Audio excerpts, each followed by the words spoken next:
দেখেছো? এই নবগ্রামে বন্যা হয় না? বাহ, তোমরা খুব ভালো জায়গাতে আছো। আমি কিন্তু বন্যা দেখেছি, জানো তো। না, আমার বাড়ি হচ্ছে বীরভূম জেলার ইলামবাজার। কেউ গেছো বীরভূম জেলা? জয়দেবের মেলা, তারাপীঠ, কি গো শান্তিনিকেতন, হ্যাঁ ওই যে জয়দেবের মেলা, ওই জয়দেবটা আমাদের ইলামবাজার ব্লকের মধ্যেই পড়ে। তা যেহেতু অজয় নদীর ধারে থাকি, ছোটবেলায় দু একটা বন্যা কিন্তু আমিও দেখেছি। কিন্তু যদি আমাকে প্রকোপে পড়তে হয়নি, আমাদের ইলামবাজারে কোনোদিন বন্যা ভিতরে আসতে পারে না। কিন্তু আমার যেখানে বিয়ে হয়েছে ওই নদী বরাবরই 5 কিলোমিটার যেতে হয়। সেইখানে কিন্তু শুনেছি নাকি যে অজয় নদীর জল একেবারে ঘর বাড়ি ভাসিয়ে নিয়ে চলে যায় গ্রামে। তো জলের সঙ্গে আমার খুব ভালো সম্পর্ক, বুঝলে মাইরা। আবার আমার যিনি কর্তা, উনি আছেন মার্চেন্ট নেভিতে। তা ওনাকে আবার 6 মাস জাহাজে জলেই থাকতে হয়। এখন উনি জাহাজে জলেই আছেন। তা যে কথাটা বলছি যে বন্যা আমিও দেখেছি, বন্যা তোমরাও দেখেছো, মোটামুটি এখানে না দেখলেও বন্যার কথা তো শুনেছো। কিন্তু এমন কি কোথাও কোনো বন্যা দেখেছো নাকি বন্যার কথা শুনেছো যেখানে জলই নাই অথচ মানুষ তলিয়ে যাচ্ছে? এইরকম, হ্যাঁ, ও বাহ, মা আমার ঠিক বলেছে। এইখানেই তো তৈরি হয়েছে হরি নামের বন্যা, তাই না? জল নাই এই বন্যাতে, অথচ মানুষ হাবুডুবু খাচ্ছে। কেমন ভাবে ডোবা যায় জল ছাড়া? দেখতে গেলে যেতে হবে নবদ্বীপে, মায়াপুরে যাবেন, দেখবেন কোথায় কোথায় থেকে ভক্তরা এসেছে, তাই না? কোথায় আমেরিকা, কোথায় ইংল্যান্ড, কোথায় রাশিয়া, জাপান, অস্ট্রেলিয়া, কত কত দেশ থেকে মানুষরা এসে দুটি বাহু তুলে হরি নামে এমন ভাবে পাগলের মতো নৃত্য করছে। দেখে বোঝা যায় জলই নাই, অথচ এই প্রেমের বন্যায় তারা একদম হাবুডুবু খাচ্ছে। আপনাদের আশীর্বাদ মাথায় নিয়ে বাবা, সাধুগুরু বৈষ্ণবের কৃপায় এই গত বছরে জুলাই মাসে আমি গেছিলাম লন্ডনে কীর্তন পরিবেশন করতে। আপনারা হয়তো অনেকেই ইউটিউবে দেখেছেন, যারা আমার কীর্তন শুনেন বা টিভিতে আমার কীর্তন শুনেছেন। তা আমাকে মাস্টারমশাই একটু বলেছিলেন যে লন্ডনের অভিজ্ঞতা একটু আমাদের সঙ্গে শেয়ার করে নিতে। তা কি বলবো বাবা, সেখানে যখন কীর্তন গাইতে গেলাম খুব গর্ব হচ্ছিল, জানেন তো। মানে সৌভাগ্য মনে হয়নি, খুব গর্ব হচ্ছিল। কেন জানেন? কারণ যারা আমাদের দেশকে 200 বছর শাসন করেছে, 200 বছর শাসন করেছে, তাদের দেশে গিয়ে মহাপ্রভুর কীর্তন প্রচার করছি, এর থেকে বড় গর্বের আমাদের কি হতে পারে, তাই না? তা সেখানে 40 দিন ছিলাম বাবা। ইউকে 4টা শহরে কীর্তন করেছি। স্কটল্যান্ডের ইডেনবার্গ, স্কটল্যান্ডে ছিলাম 15 থেকে 20 দিন মতো। তারপরে ইংল্যান্ডের ম্যানচেস্টার, বার্মিংহাম, পোর্টসমাউথ, এই 4টা বড় বড় শহরে কীর্তন করেছি। তা সেখানে যখন কীর্তন গাইলাম, বাংলাদেশের যারা বাঙালি তারা এই কীর্তন গানের ব্যবস্থা করেছিল, সংকীর্তন ফেস্ট বলে একটা সংস্থা। তা কি বলবো, খুব অবাক লাগছিল জানেন যে বাঙালি যারা সেখানে ছিল, ভারতীয় যারা, তাদের 80% মানুষ প্রসাদ ভোজি, জানেন তো। অনেকে জিজ্ঞাসা করে আচ্ছা লন্ডনে গিয়ে খাওয়া দাওয়ার অসুবিধা হয়নি? খাওয়া দাওয়ার অসুবিধা হয়নি, অনেকে জিজ্ঞাসা করে। কিন্তু আমরা যেখানে ছিলাম, মানে বাঙালিরা যারা কীর্তন করাচ্ছিল, তাদের 80% মানুষ প্রসাদ ভোজি। ভাবতে পারছেন লন্ডনের মতো জায়গায় থেকে আমরা বাঙালি, আমরা ভারতবর্ষ থেকে, আমরা পশ্চিমবঙ্গের থেকেও মহাপ্রভুর সেই পথ আমরা অনুসরণ করতে পারছি না। কিন্তু দেখুন তারা বিদেশে থেকেও, সেখানে থেকে প্রসাদ ভোজি হওয়া মানে কতটা এক্সপেন্সিভ ব্যাপার বুঝতে পারছেন। কারণ সেখানে তো সব জিনিসপত্র পাওয়া যায় না, আমাদের এখানে যতটা অ্যাভেলেবেল পাওয়া যায় সেখানে তো পাওয়া যায় না।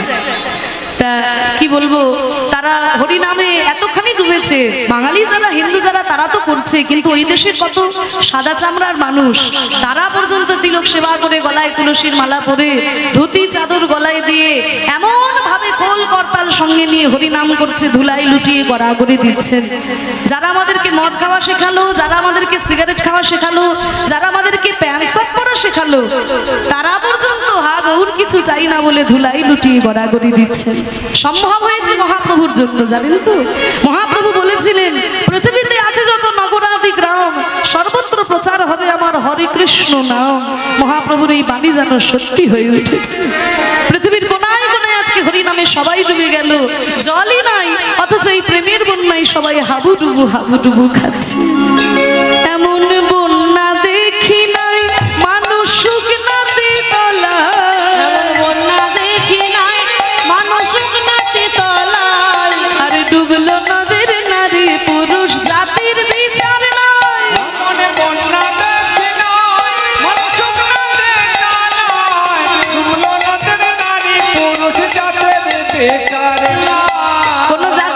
নাই, মহাপ্রভু আর কোনো জাত বিচার রাখলেন না, ধর্মেরও বিচার রইল না।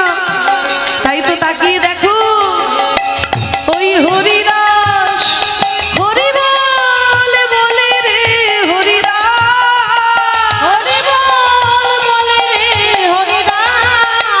ওই হরিদাসী কাজীর ছেলে সেও বুঝি ডুবে গেল।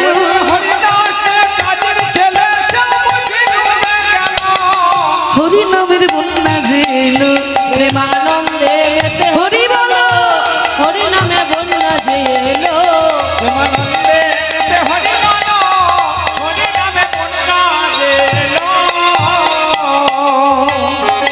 তাহলে ও মায়েরা জলের বন্যায় তো ডুবনি বলছো, একটু হরির নামের বন্যায় ডুবতে চাও? ডুবতে চাও কি গো? হ্যাঁ না কিছু বলো, ডুবতে চাও তো? সত্যি বলছো? একটা কাজ করতে হবে, করবে তো?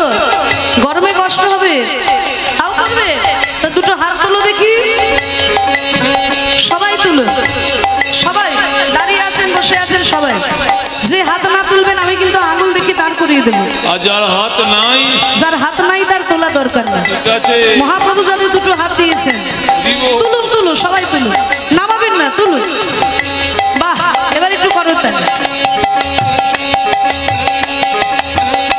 একবারে হরি বলে বলে তোমরা নামো সেই জলে, হরি বল বলে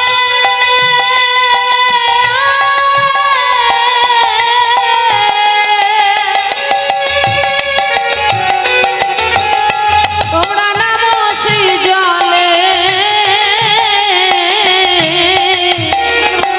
ডুবলো যেজন পেল রতন সন্তোষ তাই বলে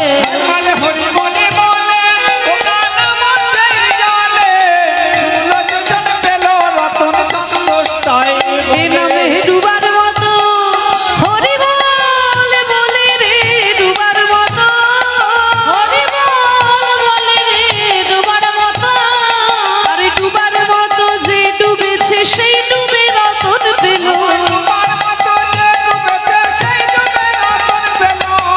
হরি নামের বন্যা যে এলো প্রেমানন্দে হরি বলো, হরি নামে বন্যা যে এলো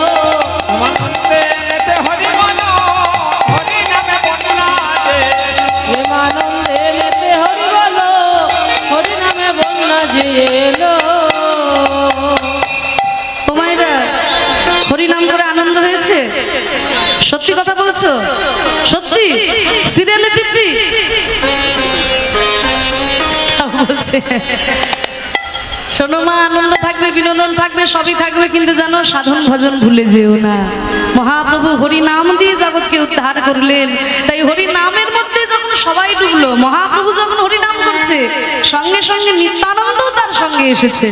নিত্যানন্দ নিত্য নিত্যানন্দ নিত্যানন্দ নৃত্য করছে, তার সঙ্গে আর কে নৃত্য করছে গো? আহা গদাধর নাচিছে, গদাধর নাচিছে প্রাণ গৌরকে ঘিরে ঘিরে গদাধর নাচিছে। আমার প্রাণ গৌরকে ঘিরে ঘিরে গদাধর নাচিছে। প্রাণ গৌরকে ঘিরে ঘিরে গদাধর নাচিছে গৌর হরিকে ঘিরে ঘিরে যখন গদাধর নৃত্য করছে দেখে কি মনে হচ্ছে জানো? যেন রাধা রানী নাচিছে। উলুধ্বনি। নাচিছে গৌরকে ঘিরে ঘিরে রাধা রানী নাচিছে আমার প্রাণ গৌরকে ঘিরে ঘিরে রাধারানী নাচিছে। গৌরকে ঘিরে ঘিরে রাধা রানী নাচিছে গৌরকে ঘিরে ঘিরে রাধারানী নাচিছে। আর কে নৃত্য করছে? অদ্বৈত নাচিছে, অদ্বৈত নাচিছে অদ্বৈত নাচিছে, জোরে জোরে লম্ফ দিয়ে অদ্বৈত নাচিছে। জোরে জোরে লক্ষ দিয়ে অদ্বৈত নাচিছে জোরে জোরে লম্ফ দিয়ে আনন্দ নাচিছে। অদ্বৈত আচার্য জোরে জোরে লম্ফ দিয়ে নৃত্য করছে। অদ্বৈত আচার্য মহাপ্রভুর দলের মধ্যে কিন্তু পার্শ্বদের মধ্যে সব থেকে বয়স্ক মানুষ। মহাপ্রভুর থেকে 52 বছরের বড় ছিলেন অদ্বৈত আচার্য। পঞ্চতত্ত্বের মধ্যে দেখো না যে সব থেকে বয়স্ক মানুষ। যখন জোরে জোরে লাফিয়ে লাফিয়ে নৃত্য করছে, সবাই বলছে অদ্বৈত তুমি করছোটা কি? আরে এইভাবে জোরে জোরে তুমি লাফিয়ে লাফিয়ে নৃত্য করছো, এই বুড়ো বয়সে হাড় ভাঙলে জোড়া লাগবে? 52 বছরের বড় যদি মহাপ্রভুর থেকে হয়, এখন যদি মহাপ্রভুর বয়স আমরা 24 বছরই ধরি, তা 24 আর 52 দেখুন যোগ করলে কত হয়? 76 বছর বয়স হয়েছে। এই 76 বছর বয়সে যখন লাফিয়ে লাফিয়ে নৃত্য করছে, সবাই বলছে তুমি করছোটা কি? অদ্বৈত বলছে আমি নৃত্য করব না তো কে নৃত্য করবে? কারণ এই রাস দর্শন করার জন্য আমি কতদিন অপেক্ষা করেছি জানো? কতদিন অপেক্ষা করেছি? কারণ এই অদ্বৈত আচার্য হচ্ছেন মাগো স্বয়ং দেবাদিদেব মহাদেবের অংশ। দেবাদিদেব মহাদেবের অংশ হচ্ছেন অদ্বৈত আচার্য। একটু ছোট্ট করে বলি, যখন মা পার্বতী শিব ঠাকুরের কাছে গেলেন রাস দর্শনে যাবেন বলে অনুমতি নিতে, শিব ঠাকুরের কাছে গিয়ে বলছে স্বামী ভগবান শ্রীকৃষ্ণ বৃন্দাবনে রাসলীলা করবেন, আমি সেই রাসলীলায় যাব, স্বামী আপনি আমাকে অনুমতি দিন। শিব ঠাকুর বলছে পার্বতী তুমি রাস দর্শনে যাবে? হ্যাঁ স্বামী। তুমি আমাকে সঙ্গে নেবে না? না স্বামী, কারণ সেখানে একমাত্র পরম পুরুষ গোবিন্দ রাসলীলা করছে, সেখানে যে অন্য কোনো পুরুষের প্রবেশ নিষেধ। আর কেউ যেতে পারুক না পারুক, পার্বতী তুমি তো আমার সহধর্মিনী, তুমি আমাকে সঙ্গে। না স্বামী, আমি আপনাকে সঙ্গে নিতে পারবো না। পার্বতী তুমি কোনোভাবেই আপনি আমাকে অনুমতি দিচ্ছেন কিনা বলো? ঠিক আছে, তুমি যখন আমাকে সঙ্গে নেবেই না, তখন আমার ব্যবস্থা আমাকে নিজেকেই করতে হবে। এই বলে অদ্বৈত মানে পার্বতী যখন চলে গেলেন রাস দর্শনে, আর ওদিকে শিব ঠাকুর মনে মনে চিন্তা করলো এখন আমি কি করব। বৃন্দাবনে এসে দাঁড়ালেন, দেখলেন দূর থেকে বংশীবটে গোবিন্দ রাসলীলা করছেন শতকোটি ব্রজগোপীকে সঙ্গে নিয়ে। এমন সময় শিব ঠাকুর মনে মনে চিন্তা করলো কিন্তু আমি রাসমঞ্চে প্রবেশ কি করে করবো কি করে? আমি তো চলে এলাম, কিন্তু রাসমঞ্চে প্রবেশ করব কি করে? কারণ এখানে সবার মাথায় এত বড় বড় ঘোমটা আর আমার মাথায় এত বড় জটা। সবার মাথায় ঘোমটা আর আমার মাথায় জটা, আমি প্রবেশ করব কি করে? এমন সময় দেখলো কি না পথের মধ্যে পড়ে রয়েছে একটা ওড়না। ব্রজগোপীরা যখন গেছিল না, কারোর বেনি খুলে গেছিল, কারোর ওড়না খুলে পড়েছিল, তা সেই ওড়নাটাকে নিয়ে শিব ঠাকুর করেছে কিনা ভালো করে কোমরের মধ্যে জড়িয়ে দিয়েছে।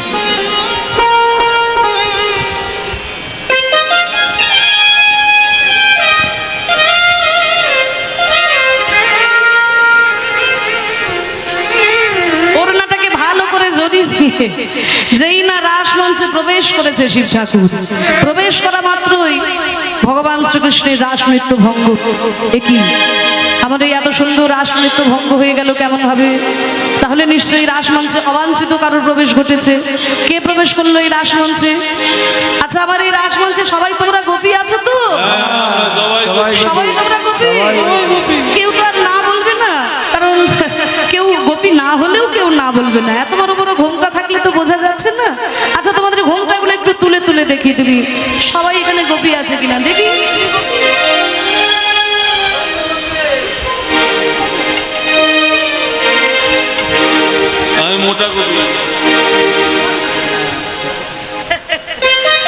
সবাই তো গোপী, কিন্তু এই রাসমঞ্চে এত লম্বায় ভুঁড়িওয়ালা গোপীটা কোথা থেকে এলো?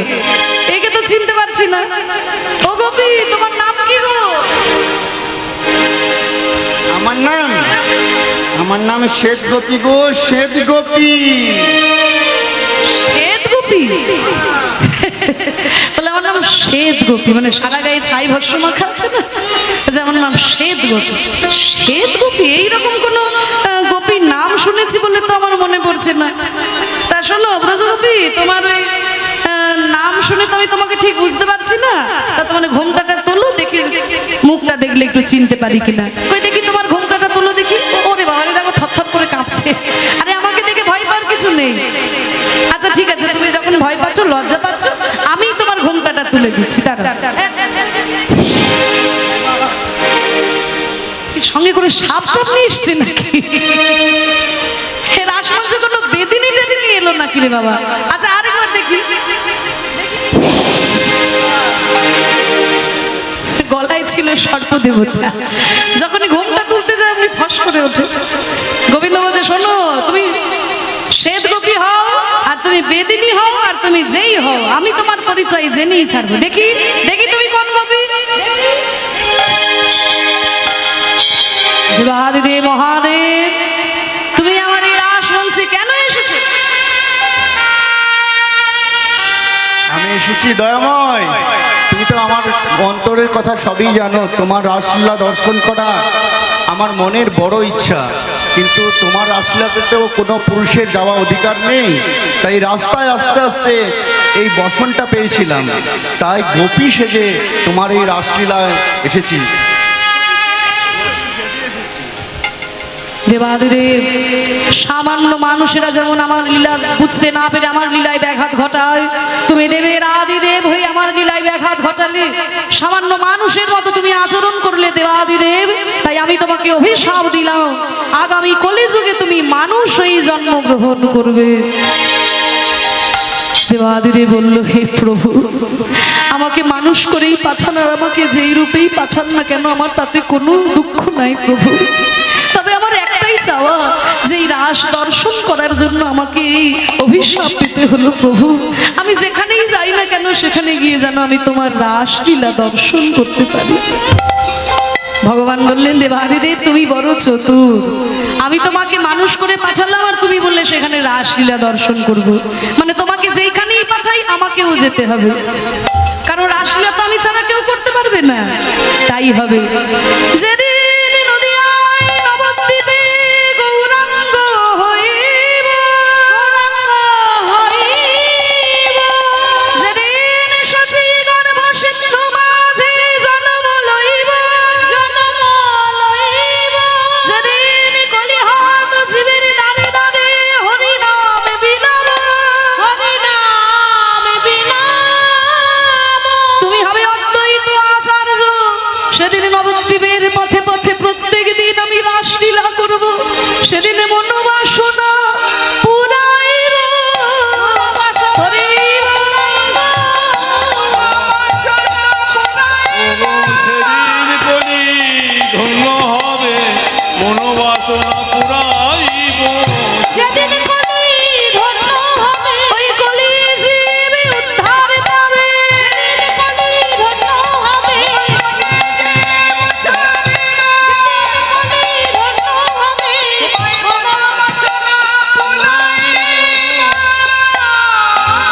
সেই দেবাদিদেব এক অংশে জন্মগ্রহণ করেছেন অদ্বৈত আচার্য হয়ে। তাই তো মহাপ্রভুর যখন রাসরসে নৃত্য করছে, লাফিয়ে লাফিয়ে নৃত্য করছে, দেখে কি মনে হচ্ছে গো, যেন ভোলানাথ নাচিছে উলুধ্বনি। ভোলানাথে নাচিছে, জোরে জোরে লক্ষ্য দিয়ে ভোলানাথে নাচিছে, জোরে জোরে লক্ষ্য দিয়ে ভোলানাথে নাচিছে, জোরে লক্ষ্য দিয়ে ভোলানাথে নাচিছে, জোরে জোরে লক্ষ্য দিয়ে ভোলানাথে নাচিছে। সবার পিছনে দাঁড়িয়ে দাঁড়িয়ে একজন নৃত্য করছেন, শ্রীবাস পণ্ডিত নাচিছে, শ্রীবাস পণ্ডিত নাচিছে, শ্রীবাস পণ্ডিত নাচিছে, শ্রীবাস পণ্ডিত নাচিছে, হাতে করতালি দিয়ে শ্রীবাস পণ্ডিত নাচিছে, হাতে করো তালি দিয়ে শ্রীবাস পণ্ডিত নাচিছে। শ্রীখোল বাজাচ্ছেন গৌরীদাস পণ্ডিত। মহাপ্রভু বললেন, দেখো দেখো গৌরীদাস, তোমার শ্রীখোল কি বলছে দেখো, বাজে খোল বাজে খোল, বাজে খোল বাজে খোল, আমায় বাজে খোল বাজে খোল। গৌরীদাসের খোল বলে বাজে খোল বাজে খোল, গৌরীদাসের খোল বলে বাজে খোল বাজে খোল। এই কি হলো কি রে? হ্যাঁ? বাজাবে না কেন? বাজাবে না কেন? হ্যাঁ? কেন বাজাবে না সেটা বলো। এখানে শাশুড়ি কি হয়েছে? কি বলছি?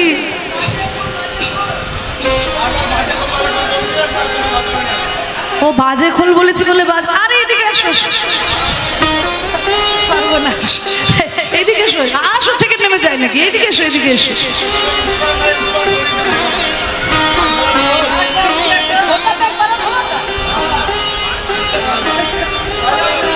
আরে এদিকে আসো, এদিকে আসো। বলছে বাজে খোল বললে, বলে এক্ষুনি বলছে বাজে খোল, কেন বাজাবে? এত কষ্ট করে খোল বাজি বলে বাজে খোল। ও লোকজনের সামনে বলেছি। আচ্ছা, আরে তোমাদের খোলকে কেন বাজে খোল বলবো? ও আরে এই খোল কেন বাজে খোল হতে যাবে? এত সুন্দর বাজছে, কি সুন্দর বাজছে খোল, তাই নাকি? তাই এই খোল বাজে খোল নয়। কোন খোল বাজে খোল জানো? শোনো ভালো করে শুনে নাও। এই দেহ খোল বাজে খোল,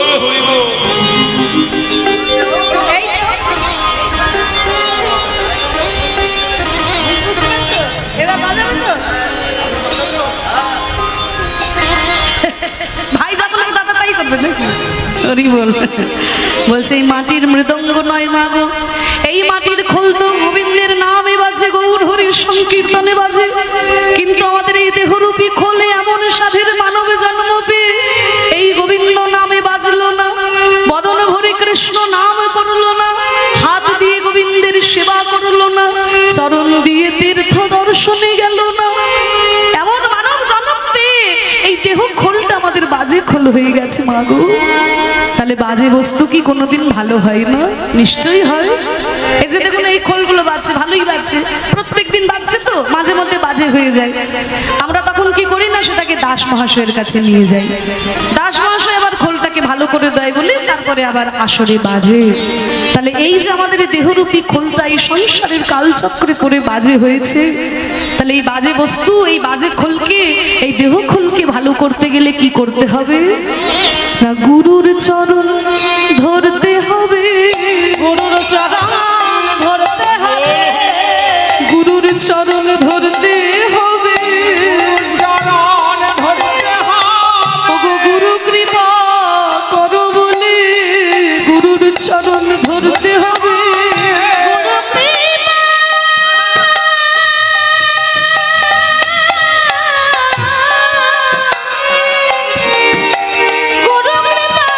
করো বলে গুরুর চরণ ধরতে হবে। গুরু তুমি ছাড়া কেউ নাই বলে গুরু তাই হরি কৃপা করো বলে গুরুর চরণ ধরতে হবে। निर्देहमाद्यां सुलभं सुदुर्लभं मयानुकूलेन नभस्यते रीतं गुरुकर्णधारं पुमान् भवाब्धिं न तरेत् स आत्मः। গুরু মন্ত্র না নিয়ে যদি কোনো মানুষের মৃত্যু হয়ে যায়, আত্মহত্যা করলে পরে যে পাপ হয় সেই পাপ আমাদের ঘটে যায়। আত্মহত্যা করলে কি হয়, আমাদের আত্মাটা মুক্তি লাভ করতে পারে না। তাহলে গুরু মন্ত্র কানে না নিয়ে কোনো মানুষের মৃত্যু হলে তার আত্মাটা মুক্তি লাভ করতে পারে না। তাহলে গুরু কৃপা করলে পরে এই দেহরূপী বাজে খোলটা আবার যে কৃষ্ণ সেবাই লাগবে। তাই হরি বল হরি বল।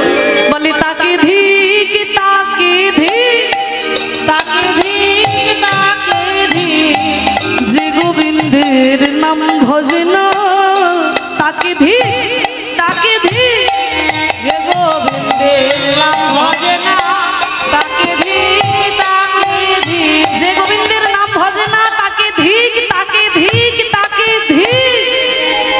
আবার কাকে ধিক জানো? বলবো বলবো, এই হরি নামে ঘুমায় যারা, একদম শুয়ে পড়েছে, দেখো একেবারে শুয়ে পড়েছে আসরের উপরে। তাকে দিয়ে ওমা, আমি কিন্তু কিছু বলছি না, আমাকে দোষ দিও নাই, গৌরীদাসের শ্রীখোল বলছে। আর কাকে ধিক জানো? তাকে ধিক তাকে ধিক তাকে ধিক। কীর্তন শুনতে এসে উলুধ্বনি যে মা দেয় না,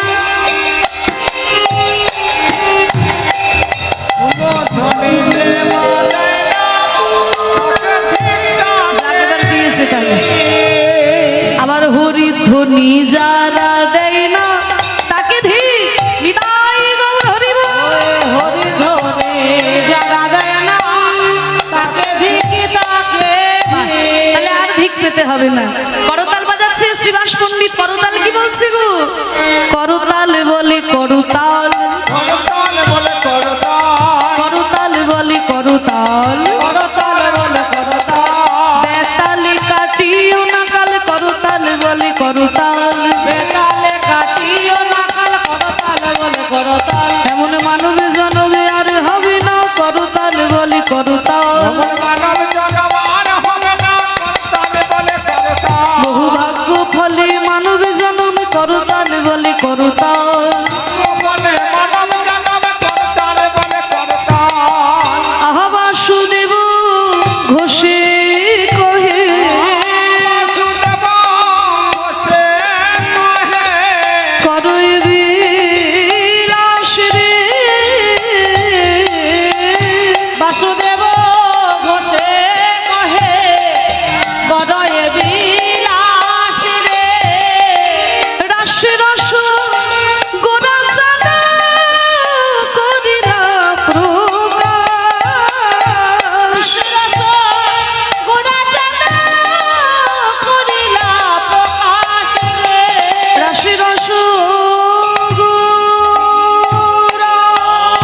গৌরচন্দ্রিকার মধ্যে ছিলাম। মহাপ্রভু কেমনভাবে রাস রসের ভাবে বিভাবিত হয়েছেন আমরা দর্শন করলাম।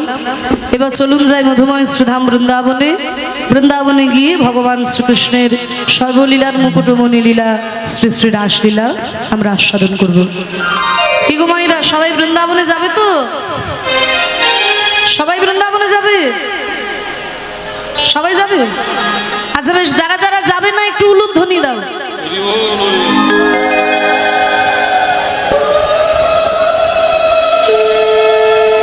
হরি বল। ও মায়েরা, যারা উলুধ্বনি দিলে তারা বৃন্দাবনে যাবে না কেন? যাবে না কেন? কি গো, না আমার সঙ্গে যাবে না? যাবে, তাহলে উলুধ্বনি কেন দিলে? আমি বললাম যারা যারা বৃন্দাবনে যাবে না উলুধ্বনি দাও। ওই জন্য বলছে একটু মন দিয়ে শোনো। মনটা যদি ঘরে পড়ে থাকে তাহলে হবে না, মনটা দিতে হবে কীর্তনের আসরে। এইবার যারা যারা মনকে নিয়ে বৃন্দাবনে যাবে তারা জোর করে উলুধ্বনি দাও। বাহ, সবাই যাবে মনে হচ্ছে। আর দুটি বাহু তুলে বলো প্রেমানন্দে নিতাই গৌর হরি বল। উলুধ্বনি দিয়েছে, হরিধ্বনি দিয়েছে, চলো যাই বৃন্দাবনে। কিন্তু বৃন্দাবনে যাব, বৃন্দাবনের একটাই নাম। কি নাম গো? রাধে রাধে। বৃন্দাবনে যেদিকেই যাও সেদিকেই শুধু রাধে।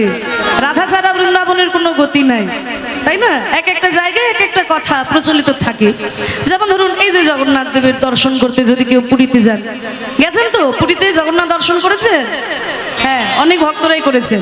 তা পুরীতে কি বলে গো? হ্যাঁ, জয় জগন্নাথ বলে। পুরীর একটা প্রচলিত কথা আছে, কি বলো তো? হ্যাঁ, ধাই কিরি কিরি চলো।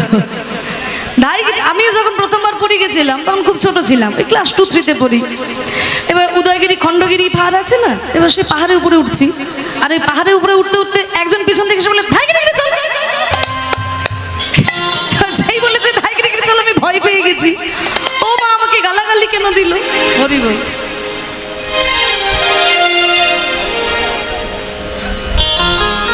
তারপরে বুঝলাম যে না না, ওটা কোনো গালাগালি নয়, ধাই কিরিকিরি মানে হচ্ছে তাড়াতাড়ি তাড়াতাড়ি। এক একটা জায়গায় এক একটা কথা প্রচলিত থাকে। বৃন্দাবনের একটাই নাম রাধে রাধে। চলুন একটু রাধা রাধা নাম গাইতে গাইতে, রাধা রাধা বলতে বলতে আমরা বৃন্দাবনে যাই। রাধে রাধে রাধে রাধে। মেরে রটনা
নাম কি। কথাটা কিন্তু রচনা রচনা নয়, রটনা। রটনা মানে হচ্ছে প্রচার করা। আমি বৃন্দাবনে এসে রাধা নামেই প্রচার করছি। চারিদিকে শুধু রাধারানী দেখতে পাচ্ছি না, তারা আমি আর কাউকে দেখতে পাচ্ছি না। সর্ব অঙ্গে রাধা, আমার ওড়নায় রাধা, আমার নয়নে রাধা। নैनो में राधा मेरो बैनो में राधा, नैनो में राधा मेरो बैनो में राधा, सुनरी में राधा मेरो गुनरी में राधा, सुनरी में राधा मेरो गुनरी में राधा। मैंने बीना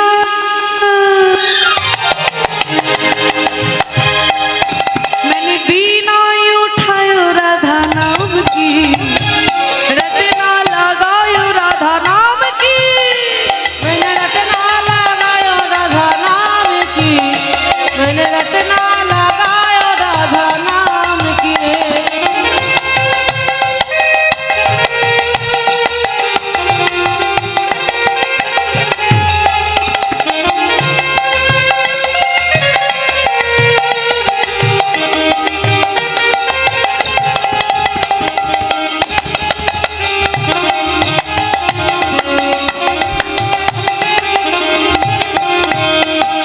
नैनो में राधा मेरो बैनो में राधा, नैनो में राधा नैनो में राधा मेरो बैनो में राधा। नैनो में राधा मेरो बैनो में राधा। मैंने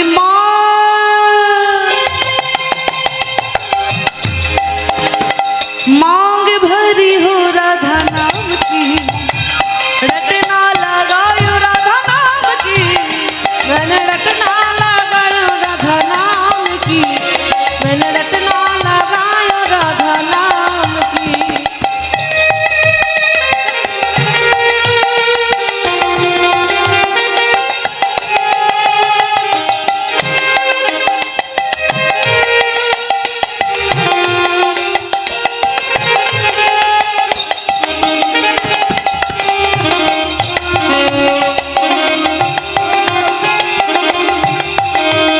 मैंने रटना लगायो राधा नाम की, मैंने रटना लगायो राधा नाम की।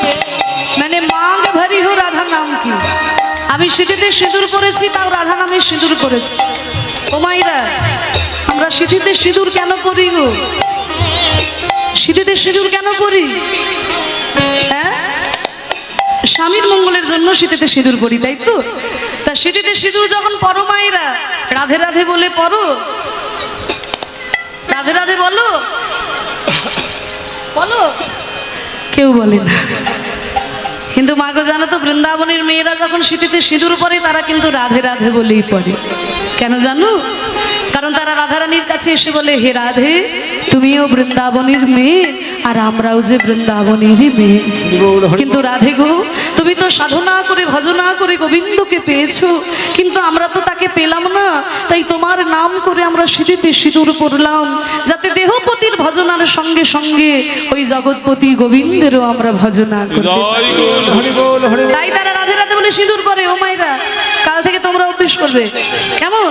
রাধে রাধে বলে সিঁদুর পড়বে। मैंने मांग भरी हो राधा नाम की, रटना लगायो राधा की। मैंने रटना लगायो राधा नाम की, मैंने रटना लगायो राधा नाम की।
আজকের হরিবাসর কি